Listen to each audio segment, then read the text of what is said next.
Albourakh Events. Le choc des titans, le choc des champions, le rendez-vous de classe mondiale. Le choc des chocs. Deug Albourakh Events yaa indi événement bu mag bi nag. Le choc des chocs.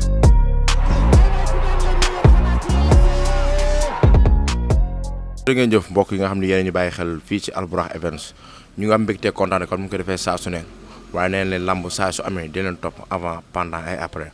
tey ñu ñëw fi nga xamante mooy ci géejawaay yaakaar naa ne toog koo xamante ne nii muy Omanga di kenn ci géejawaay waaye di kenn koo xamante ci Fils de Balla ñu koy gis mu bokk ci ñi nga xam ne mooy préparateur mu ci Fils de Balla yi ñu doon wax bis digganteem ak ñoom seen diggante ak ki nga xamante mooy Lac Rose mu nekkoon fee nga xamante ci arène nationale le 14 janvier la woon ñaan si woon ETD production Omanga ñu ngi leen waaw gaynde gi ñu ngi lay fay ginnaaw bi ñu sant yàlla julli si yonent bi ñu ngi sant suñu ñaari waajur waaw di gërëm géejawaay gi yëpp waaw ñu ngi santaat yàlla bu wér a wér ginnaaw bañ génnee ci bis beeg jàmm ak salaam. ngeen doon waaj bis seen diggante ak Lac Rose coow li bari woon ci loolu gis ngeen préparation bi ngeen waaj ko ay weer mu agsi le 14 janvier ngeen préparation bi. waaw mais préparation bi ni ñu daan préparé lañ préparé rek waaw lii lañ daan préparé di dem yàlla di ñu suturaal di ñu may ndam. kon bu ñëwee tey yàlla defal ñu machine yi nañuy sant yàlla rek parce que waroon na mën a gën a métti ci ñun bu ñu daanoon ci lay gën a métti ci ñun quoi waaw kon nag bu ñu niilee ñu ngi koy sant yàlla suñu borom waaw moom def na li mu waroon def lépp waaw yàlla suñu borom moo bañ keroog nañ ñe sama ñaari jaam ñi bugguma cee xañ kenn waaw noonu la demee rek. ñëpp nee nañu Fils de Balla ci combat bi entraînement bi dafa des moom Fils de Balla ba mu defee open press am ba pare bañ ko fekkee kër mi wax. nee na li ma compte combat bi ba ma jógee France ba léegi combat bi contaguma ci benn yoon mu mel ni ñu bëri naan dafa xeeboon Lac Rose ñi naan respecté wul Lac Rose moo ko waral lii yëpp. waaw mais parce que man pour man sax contact yi même bu doyul it li ko manqué bari wut de ku dee ak sa bàmmeel man du ma fenal mindeef man du ma raay ndiggu kenn bay tax may wax lu amul man maa doon dagg samay activité Fils de Balla ñoo doon ànd suba gi ñoo doon ànd ngoon gi entraînement. barki alxuraanu karim Fils de Balla lenn la kontaagul muy 10 jours yi mu def Paris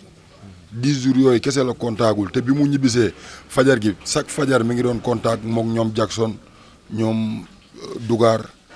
boo yu bari chaque fajar ñu ngi doon nekk géej gi contact bi mu jógee Paris ba combat bi nii kon Fils de Balla bu kontaagul ci combat bi tamit 10 jours rek la ci kontaagul loolu dama koy nangu parce que 10 jours yooyu nekku fi mais bi weesoo 10 jours yooyu noonu bi mu ñëwee mu ngi woon ci contact gi. waaw amaana nag moom làmb noonu la waaw mën nga rey sa bopp bay bëgg a dee ñëw daan doo dégg ku la critiquer waaw mën nga bañ a rey sa bopp tamit ñëw daanu làmb moom noonu la waaw nit da ngay def lii tey yàlla suturaal la may la ndam nit nga def lee suba yàlla suturaal la may la defet loolu la rek mais Fils de Balla def na li ko war yàlla suñ borom moo dogal mu niil rek. mais adversaire bi ngeen doon bëree ak adversaire bi isa am na différence parce que dañoo gis Fils de Balla ci combat bi mu mel ni dafa réservé wu même demee songu Lac Rose day xëy ñu bagaar ñu xeex ñu bëri ñoo jàppoon ni bu combat bi ji benn song lay doon dégg nga sax Fils de Balla waxoon na ko ne Lac Rose na ñëw ngeen mu ñëw taxaw lépp maa koy def mais dafa gis ne ñoo gis gars yi bëri ñu amateur ñu am mbetteel. waaw mais amateur yi jarul ñuy am mbetteel de Fils de Balla def na lu mu waroon def Fils de Balla tamit ndaw la du ñëw di bëre ponkal moo xam ne daa téye boppam lu mu def mu yàq muy asaaloo kombaam Fils de Balla xalaatul def loolu yebee wuñu noonu Fils de Balla li ko topp keroog musu koo topp ci laay fam kon du gis loolu ba pare ñëw di wanteer kombaam du ko def xalaatu ko sax noonu la demee rek. mais ñu gis ni tamit am na loo xamante ne nii am na ci làmb ji parce que gis nañ ni waa ngeen moment yi nga xamante ne nii mooy Fils de Balla dugg si chaque moment mu ngi ruube waa Fass Gris Bordeaux sax bañ ko dégg mi ko dani mbër mi jekkul moo tax jekkul mbër mu jekkul nii ngay def xam nañ ne parce que bu njëkk dañoo yaakaaroon na ni Fass si loo ci Fass lañ ko doon xaar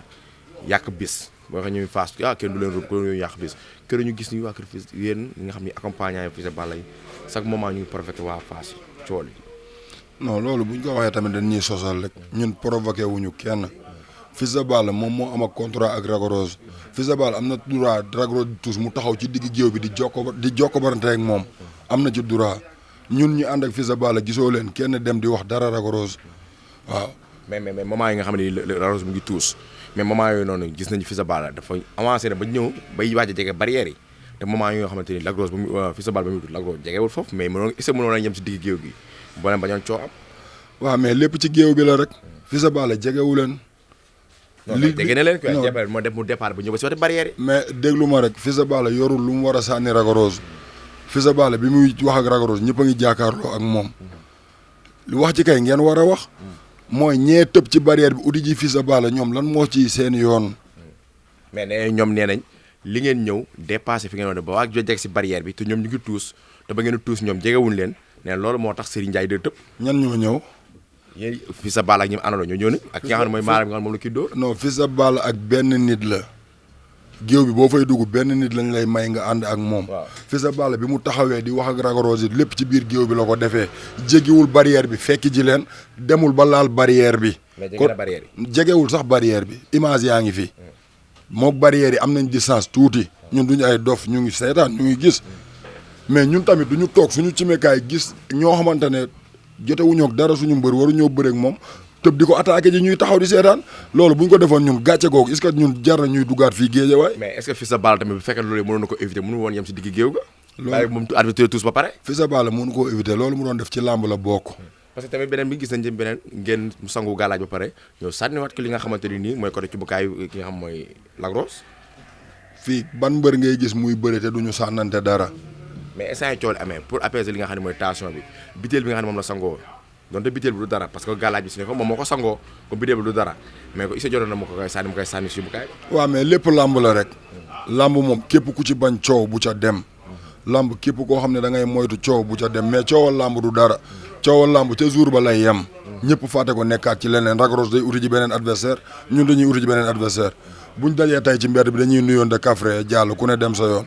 ndax jàll na yàllaa ñu boole woon ñu war a jëflante waaw jëflante nañ tey yàlla suñu borom taxaw ne sama ñaari jaam ñi duma ci xañ kenn dama leen di boole ñu ànd dem noppalu ji noonu la demee rek waaw. instant yi Serigne Ndiaye de tëbee ci li nga xamante ni mooy tëb si yi nga xam ne mooy si enceinte bi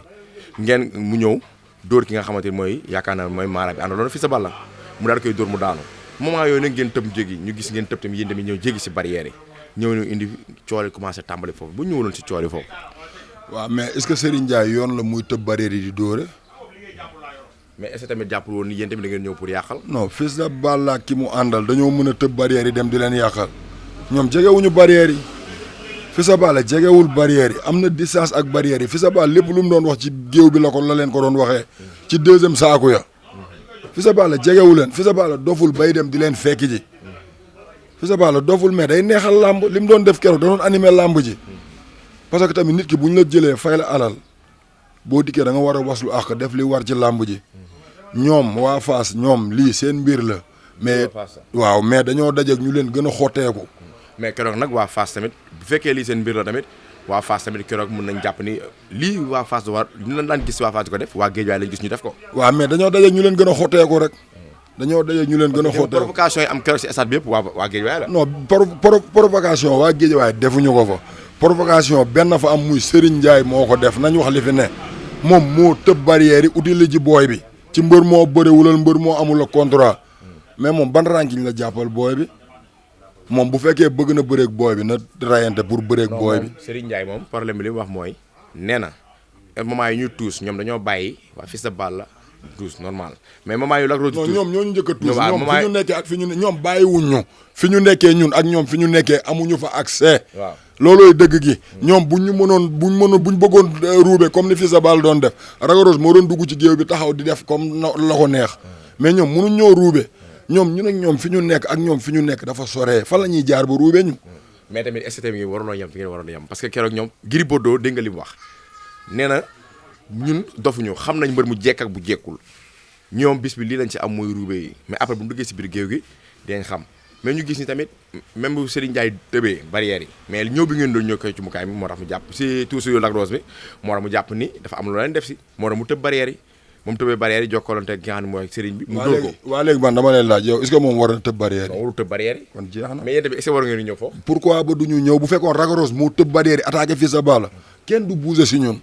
ndax ñoom ñaar ñoom ñoo am contrat ñoom ñaar ñoo war a jëflante mais ku amut ak mbër mi contrat di tëb barrière yi di attaqué ci mbër mi ñun ñu toog di ko seetaan ñun gàcce googu ñun est-ce que ñun mën nañ koo ñibbisi waatee si biir dëkk bi xalaatuñu ko Gris Bordeaux moom moo jekkul moom na tëj gémmiñam amul lu mu wax moom moo jekkul mais moment yi nga yéen tamit ngeen tëb ñëw ñu ñëw ngeen taw ñu gis ni Serigne Ndiaye dóor na waa ji ba jël coono yaa ngi commencé apaiser wu yow nga jóge fee yor li nga xam ne muy béjjén loo xam ne mënoon na toj làmb ji loolu mënoon na yàq làmb ji. waaw làmb ji bu yàqu woon ñoom ñoo ko yàq. mais est-ce que tamit ba cooli amee ñu dóorante mais est-ce que tamit génne li nga génne béjjén bi parce que. ñëpp ne béjjén bi dafa tombé rek dafa tombé woon mu nekkoon suma loxo. dafa tombé woon mu nekkoon suma loxo te bu neeri tàngee tamit amuñu maîtrise pour maîtriser suñu bopp. looloo waral mu demee noonu. parce que loolu mënoon na yàq làmb ji. non mais ba tey ma xamal la. Serigne Ndiaye de moment yi nga xamante ni moom nga xàcc ak ba ngay indi jam bi même bu fekkoon vigilant wul tuuti rek yaakaar naa ne da nga koy gaañ ndax moment après si la sëgg si la affaire bi romb. waaw waaw mais parce que ñoom luñ ci góobee woon nañ ko garant parce que ñoom bëre wuñu ak sama mbër amuñu droit di attaquer ji sama mbër. mais ñoom mais ñoom ñooy accompagner mbëri comme yéen a ngi yéen ñiy accompagner mbëri yi kay itam ngeen. waa léegi ñun ñuy accompagner mbëri est-ce que gis ngeen ñun depuis signature ba keroog làmb ji est-ce que ñun attaqué nañ Ragaros ñun ñuy ànd ak Fils de Balla ba léegi ñoom ñu bëgg attaqué suñu mbër ñun ñu toog leen seetaan ñun duñ ko def duñ def loolu. moo tax daal nga gi moment yooyu noonu gis nga ni mu nekk ñu bëri nee nañ dóor bi mu dóor sëriñ bi mu daanu moo tax ngeen tëb fàq ba yow nga génnee béjjén. moo ma gën a naqari boo bëggee dégg-dégg. dóor bi mu dóor sëriñ maa Abdou nit ku baax nit kuy sonn ci Fils de Balla nit ku ñàkk ki ñaan oyof yëg ñu dóor boobu ñu ko dóor moo ma gën a dawloo dugg ci biir géew bi. mais tamit maa Abdou tamit est-ce que moom même bu fekkee ni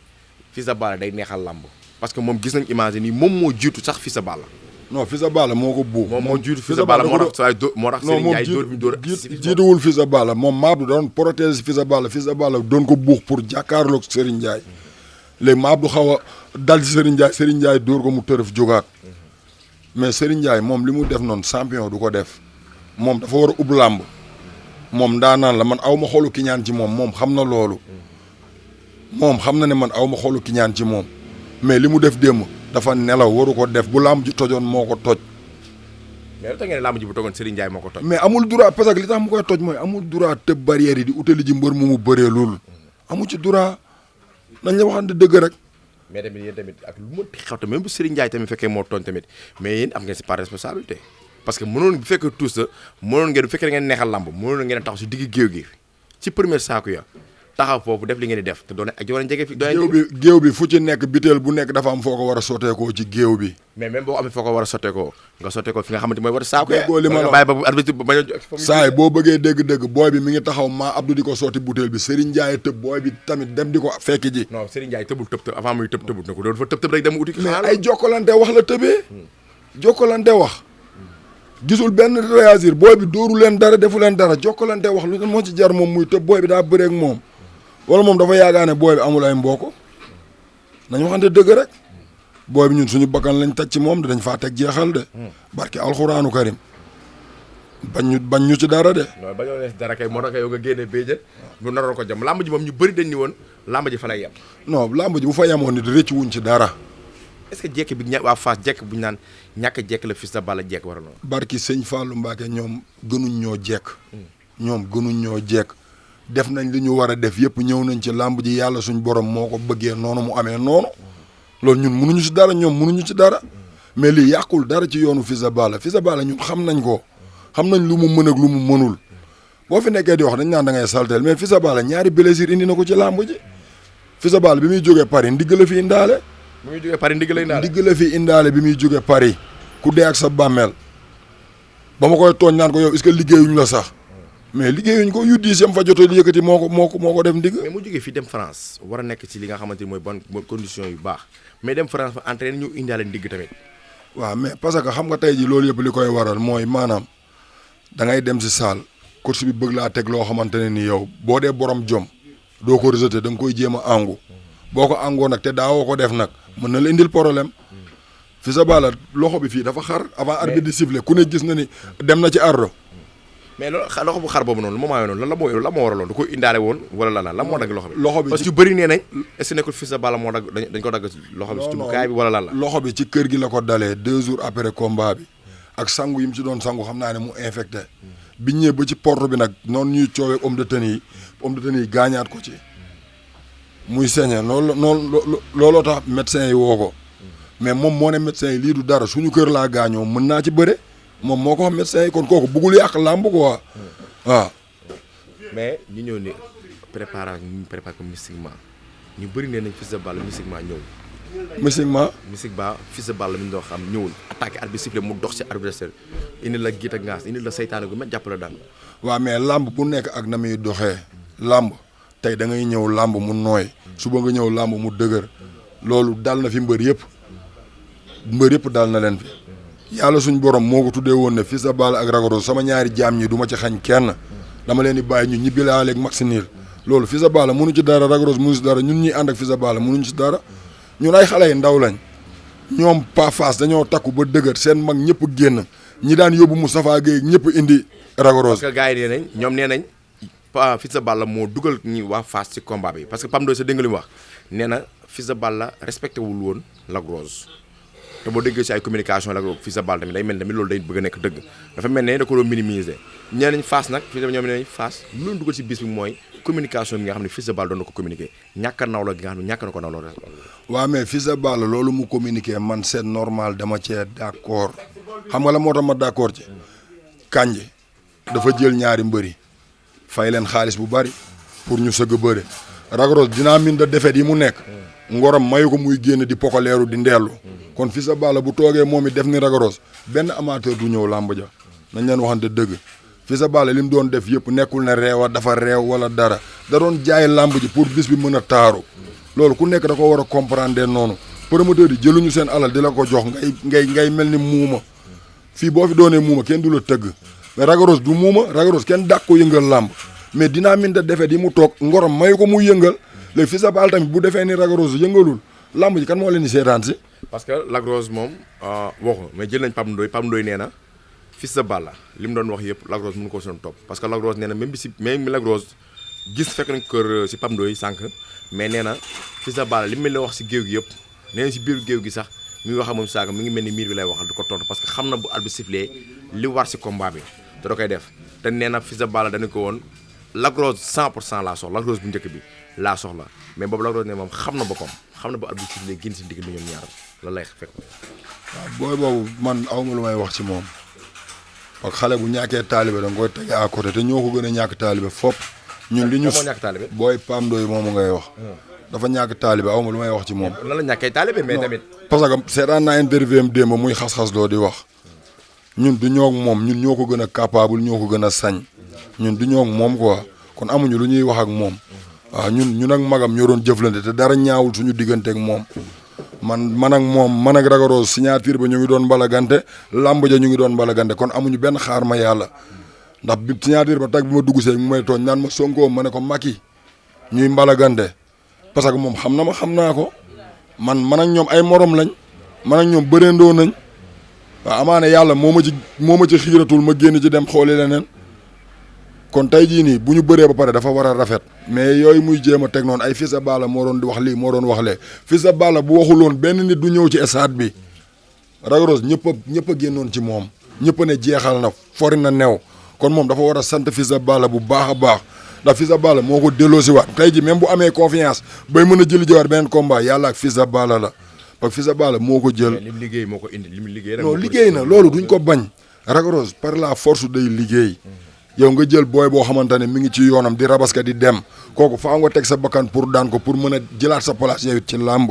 Lac Rose liggéey na te nangul nañ ko liggéeyam barki Rasulullah ma reewande Lac Rose bi ñuy wax sax Lac Rose ñun jaay ñu reewande quoi Lac Rose wanuma reewande man si làmb ji waaw kon Lac Rose ñu ngi koy ñaanal yàlla na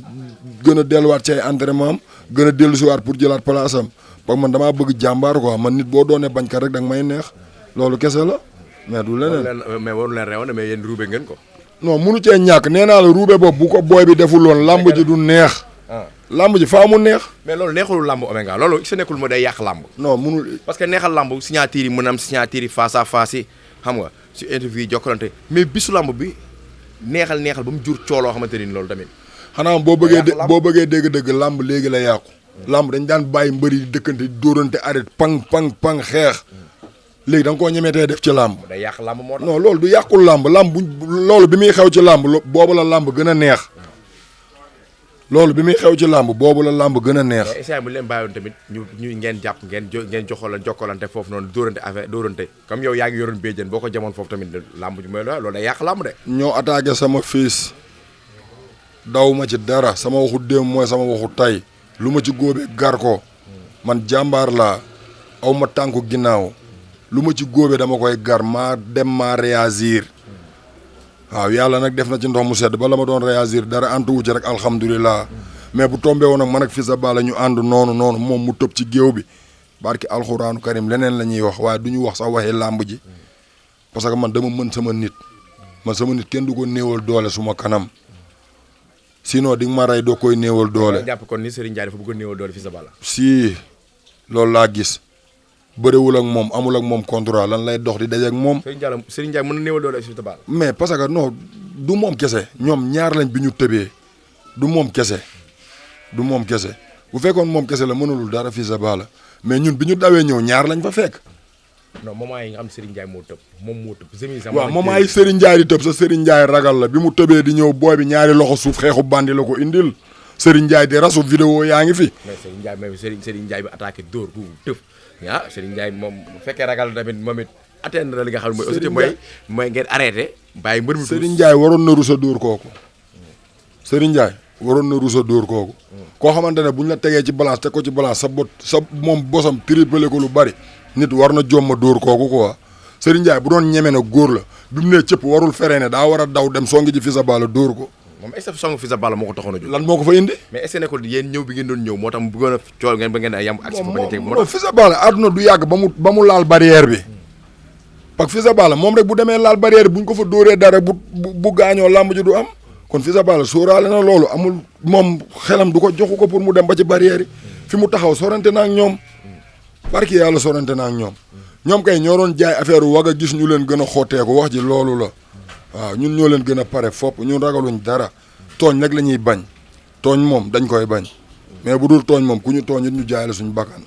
waaw man li ma def démb amul lu ma ciy réccu su ma waxu démb mooy su ma waxu tey Fils de Balla mindeef bu mu amut ak contrat doo dal ci kawam te ñu ànd ñun ñaar loolu kay xanaa nag man ragaluma li may wax wala ragaluma li may def waaw. jaajëfal naa la. waaw ñu ngi lay sant di la gërëm rek waaw di nuyu sama gars yi ñoom Demba Kanté xam nga gars yu baax barki alxuraanu karim waaw di wax waa Géejawaay tamit nañ gën a ñëw jàppale seen doom seen rak seen xarit Caki jeune la bu nekk ci yoonam di takkale di dóor waar ubbi palaasu lavage am heure bu ñu xëyee amuñu jëmukaay ku ci xëyul liggéey ji fii ngay ñëw toog ci moom nit ku baax la kon na ko waa Géejawaay yëpp gën a jàppale di ñëw di indi seen oto yi fii di ko fi raxas barki alxuraanu karim moom raxasul baaxul waaw nit ku baax la waaw di sant ñëpp di gërëm ñëpp di sant waa Géejawaay waaw gis nañ ni ñu jàppalee Fils de Balla gis nañ ni ñu sonnee si Fils de Balla amuñu seen fay beneen combat bu soobee suñ borom dañ leen fay bor bi ñun xam nañ lu ñu leen ameel te ñun xam nañ li ñu manqué mbër ñu ngi koy ñaax na gën a dolli entraînement yi Géejawaay yëpp loolu la ñuy wax. mais non maanaam li ko nit ñi di wax. laa koy jottali man xam naa ne liggéey na. mais mbër mi man kese moomu ma ko mbër mi ñun ñëpp ñoo ko bokk kon képp ku toog tey ji ne ma sa mbër mi entraînement bi des na dama la koy nangul parce que am nga yéene yëkkat sa xaalis daggal mbër mi biyee dem seetaani ko kon kooku am na droit wax ci mbër mi li mu gis waaw kon li ko doomu Géejawaay di gën a ñaaxee merewuñ ko ci benn côté doomu Géejawaay xam nañ Fils de Balla jàmbaar la mën na bëri ndaanaan la mais liñ koy ñaax mooy na gën a dolli ay entraînement am ñun ñu ngi fi pour moom ñun ragaluñ dara bu jëree bakkan dañ koy teg mais li doomu Géejawaay bëgg man moom laa bëgg muy na gën a rey boppam ci entraînement yi bu soobee suñu borom beneen combat bu ñëw dina daan jël bu amul benn werante waaw di santaat ñëpp di gërëmaat ñëpp waaw. jërëjëf sant na ñëpp gërëm na ñëpp moom Omenga di bokk si nga xam ne mooy préparateur bu si nga xam ne mooy Fils de Balla mu àndoon Fils de Balla gis na li mu wax nag li si cool yi fa amoon tamit waaye ñu ngi koy jaajëfal bu baax si décision te waaye ñu ngi sant Géejawaay gi yëpp bu baax a baax di jaajëfal ñëpp dañ jox rendez-vous bu si beneen jotaay làmb wala beneen champion kon jërë ngeen jëf. Albourakh Events, le choc des titans, le choc des champions, le rendez-vous de classe mondiale, le choc des chocs. dëgg Albourakh Events yaa indi événement bu mag bi nag le choc des chocs.